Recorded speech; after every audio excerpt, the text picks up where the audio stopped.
नमस्ते दोस्तों। क्या आपने कभी सोचा है कि कैंसर आखिर है क्या? क्यों इसका नाम सुनते ही हमारे मन में डर बैठ जाता है? और क्या वाकई इस बीमारी से बचाव या इलाज संभव है? आइए आज हम कैंसर की जटिल दुनिया में उतरें और इसको बेहद सरल वैज्ञानिक भाषा में समझने की कोशिश करें। हर जीवन की शुरुआत एक कोशिका से होती है। हमारे शरीर में खरबों कोशिकाएं हैं जो हर दिन अपना काम करती हैं। पुरानी कोशिकाएं मरती हैं, नई बनती हैं और यह प्रक्रिया लगातार चलती रहती है। ये सारी कोशिकाएं हमारे शरीर के नियंत्रण में एक व्यवस्थित अनुशासन के साथ काम करती हैं। लेकिन कभी-कभी किसी कारणवश कुछ कोशिकाएं अपने नियंत्रण से बाहर हो जाती हैं। वे लगातार बढ़ती जाती हैं, बिना रुके और बिना मरे। जब ऐसा होता है तो यही बेकाबू कोशिकाएं एक गांठ का रूप ले लेती हैं, जिसे हम ट्यूमर कहते हैं। यही ट्यूमर जब शरीर के अन्य हिस्सों तक फैलने लगता है तो उसे कैंसर कहा जाता है।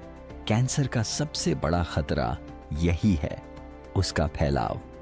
यदि कोई बागी सैनिक अपनी छावनी से निकलकर पूरे देश में अपनी सेना फैलाने लगे तो उसकी ताकत कई गुना बढ़ जाएगी। ऐसे ही कैंसर की कोशिकाएं अपने मूल स्थान से निकलकर खून या लसीका के जरिए शरीर के दूसरे हिस्सों तक पहुंच जाती हैं और वहां भी नए ट्यूमर बना लेती हैं। इस प्रक्रिया को मेटास्टेसिस कहा जाता है। इसी कारण शुरुआती स्टेज पर कैंसर को पकड़ना और उसका इलाज करना बेहद जरूरी होता है। अब सवाल ये है कि आखिर ऐसा क्यों होता है? कैंसर के पीछे कोई एक कारण नहीं, बल्कि कई वजहें जिम्मेदार हैं। पहली वजह है आनुवंशिकता। आपके जीन्स में ही अगर कोई गड़बड़ी है तो आपके लिए कैंसर का खतरा बढ़ जाता है। उदाहरण के लिए BRCA1 और BRCA2 जैसे जीन में म्यूटेशन होने से महिलाओं को ब्रेस्ट और ओवरी कैंसर का खतरा बढ़ जाता। हालांकि ऐसे केस बहुत कम हैं, सिर्फ 5 से 10%। दूसरे सबसे अहम कारण हैं हमारी जीवन शैली से जुड़े फैसले। तंबाकू का सेवन करें या न करें, यह हमारे हाथ में है। धूम्रपान और तंबाकू का कोई भी रूप कैंसर का सबसे बड़ा कारण है। तंबाकू में मौजूद रसायन हमारे DNA को सीधे नुकसान पहुंचाते हैं। इसी तरह अत्यधिक शराब का सेवन, अनहेल्दी फूड्स जैसे प्रोसेस्ड मीट, जंक फूड और फाइबर की कमी, ये सब हमारे शरीर में कैंसर के लिए अनुकूल परिस्थितियां बना सकती हैं। मोटापा, शारीरिक निष्क्रियता और लगातार तनाव भी कैंसर के खतरे को बढ़ाते हैं। तीसरी वजह है पर्यावरण। सूर्य की अल्ट्रावायलेट किरणें, एक्सरे, रेडिएशन, वायु और जल प्रदूषण और कुछ वायरस भी कैंसर का कारण बन सकते हैं। उदाहरण के लिए HPV वायरस गर्भाशय, ग्रीवा के कैंसर का और hepatitis B and C virus liver cancer का मुख्य कारण है।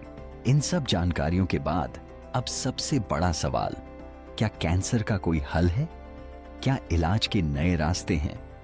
विज्ञान ने पिछले कुछ दशकों में इस दिशा में जबरदस्त प्रगति की है, खासकर इम्यूनोथेरेपी और कैंसर वैक्सीन में। इम्यूनोथेरेपी का मतलब है हमारे अपने प्रतिरक्षा तंत्र को कैंसर के खिलाफ लड़ने के लिए तैयार करना। आमतौर पर हमारा इम्यून सिस्टम बाहरी बैक्टीरिया और वायरस को पहचान कर खत्म कर देता है। लेकिन कैंसर की कोशिकाएं अक्सर इतनी चालाक होती हैं कि वे खुद को छुपा लेती हैं। इम्यूनोथेरेपी हमारे इम्यून सिस्टम को ट्रेन करती है कि वह इन छुपी हुई कैंसर कोशिकाओं को पहचान कर खत्म कर सके। अब बात करते हैं कैंसर वैक्सीन की। यह चिकित्सा जगत की एक क्रांतिकारी खोज है। हाल ही में रूस के वैज्ञानिकों ने एंटेरोमिक्स नामक एक व्यक्तिगत mRNA आधारित कैंसर वैक्सीन का निर्माण किया है। यह वैक्सीन हर मरीज के खुद के ट्यूमर के हिसाब से तैयार की जाती है। वैज्ञानिक सबसे पहले मरीज के ट्यूमर से एक सैंपल लेते हैं, उसका RNA विश्लेषण करते हैं और देख परख कर उन विशेष मार्कर्स की पहचान करते हैं जो सिर्फ कैंसर कोशिकाओं पर होते हैं। फिर उसी जानकारी के आधार पर RNA तकनीक का उपयोग करके एक वैक्सीन बनाई जाती है। यह वैक्सीन जब मरीज को दी जाती है तो उसके शरीर की इम्यून कोशिकाएं सीख जाती हैं कि किन कोशिकाओं को टारगेट करना है। इससे शरीर का प्रतिरक्षा तंत्र सिर्फ कैंसर कोशिकाओं पर हमला करता है, स्वस्थ कोशिकाएं सुरक्षित रहती हैं। यही इस तकनीक की सबसे बड़ी ताकत है, सटीक और व्यक्तिगत इलाज। भविष्य में यह तकनीक न केवल इलाज बल्कि रोकथाम के लिए भी उपयोगी हो सकती है। मुमकिन है कि आने वाले वर्षों में कैंसर के ज्यादा खतरे वाले लोगों को यह वैक्सीन प्रोफिलैक्टिक तौर पर दी जाए ताकि बीमारी होने से पहले ही उसका खतरा टाला जा सके।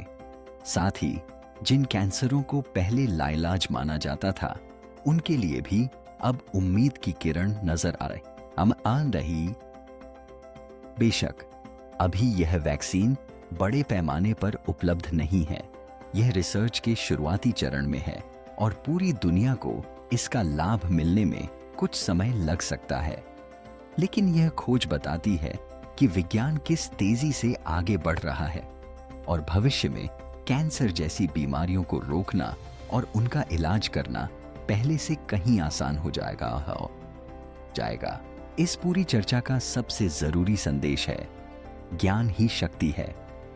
कैंसर के बारे में जागरूकता, सही जीवन शैली और समय रहते जांच, ये 3 बातें हमें इस बीमारी से बचा सकती हैं। स्वस्थ भोजन, व्यायाम, धूम्रपान और शराब से दूरी और नियमित मेडिकल चेकअप, ये आपके जीवन के सबसे अच्छे निवेश हो सकते हैं। अंत में याद रखिए, कैंसर का नाम जितना बड़ा है उतनी ही बड़ी है हमारी उम्मीदें और विज्ञान की प्रगति। आज हम जहां हैं वहां से आगे का सफर और भी उज्जवल और उम्मीदों से भरा है।